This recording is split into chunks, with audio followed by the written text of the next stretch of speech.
Suite in D for Orchestra by Johann Sebastian Bach.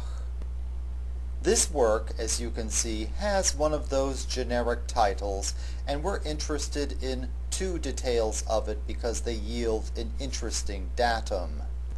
In fact, the title tells us not only the general type of genre, some sort of a suite, but because it indicates the instrumentation, orchestra, we know that this is an orchestral suite. Although our experience of such a composition is likely to occur within the context of a concert, orchestral suites were written normally as background music, and their uses in the courts of the past and also in the private homes of the past are about the same as that for background music today. That is, such works were used as the background music for both dining and conversation. Both of these contexts are familiar to you. Many fine restaurants have instrumentalists who play background music. You know, if you attend a formal reception, such as a wedding reception, often there is music played in the background. And also when you attend a party, very often there is music playing. It helps the conversation to flow.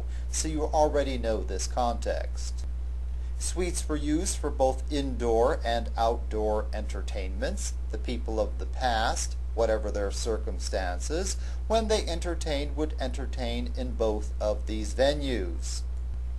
And in the case of a court, such compositions were used for both public and private entertainments. So these compositions had many uses.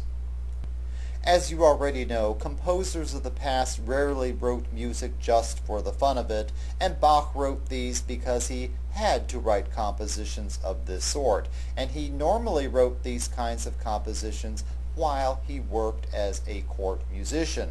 There was a need for this kind of music in the palace life of that time, and Bach's compositions served that function in those venues. This work by Bach is typical of orchestral suites of the 18th century because it presents us with examples of the three types of music that you would find in suites intended for listening. Let's take a look at each of these types of music. The first of them is called an overture, and the word overture comes from the French word ouverture, and ouverture comes from the French word ouvert. The word ouvert means open, so an overture therefore is an opening piece. That is, it's found at the beginning of a longer work or at the beginning of a series of works, and you will hear such compositions used for suites, operas, oratorios, etc.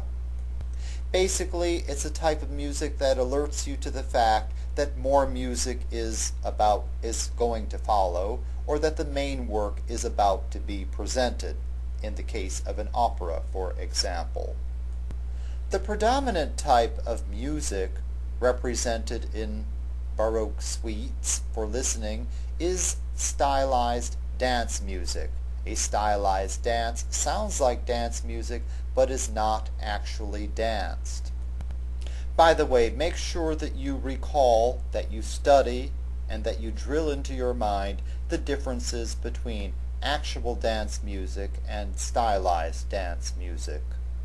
And the third type of music that you will hear in 18th century suites intended for listening is a stylized operatic aria. You hear these often in the suites of Bach and in those of Handel, and in fact that is the type of music that you are most likely to hear used for background music on television or in the movies. A stylized operatic aria. It sounds like a stylized operatic it sounds like an actual operatic aria. They're usually very expressive, plaintive compositions, but it is not actually sung. So very much like stylized dance music in comparison to actual dance music, so is a stylized operatic aria in comparison to an actual operatic aria. It sounds like the thing, but it does not actually serve that function. You have at hand a description of two of the works in this suite, and the first of them is the air, the second movement of it. Let's take a look at the title of this composition, Air. Air is spelled exactly the same and means exactly the same thing in both English and French. It is the word for air. Air is also another word for aria or song, and Bach used this French title in his composition to refer to the aria, and the composition that he presents us with is a stylized operatic aria. In fact, it sounds very much like an expressive, plaintive work of this sort from an 18th century opera. All of you have probably heard this work before. It has been used many, many times as background music on television and in the movies, and you may actually have heard this performed at a wedding or a wedding reception. It's definitely one of the Bach top 10. Not only does it present us with a nice example of a work of this type, but the music itself has a number of sequences in it. If you take a look at the musical score, and again, you don't have to be able to read music in order to understand what is happening in it, you will see that within it at certain points it points out the technique of sequence. That is, a repetition of a musical idea at different pitch levels, one of the hallmarks of the Baroque style. And this nice slow composition gives you a chance to meditate on what a sequence actually is, and to get used to hearing such a technique and to be able to identify it during your future listening experiences.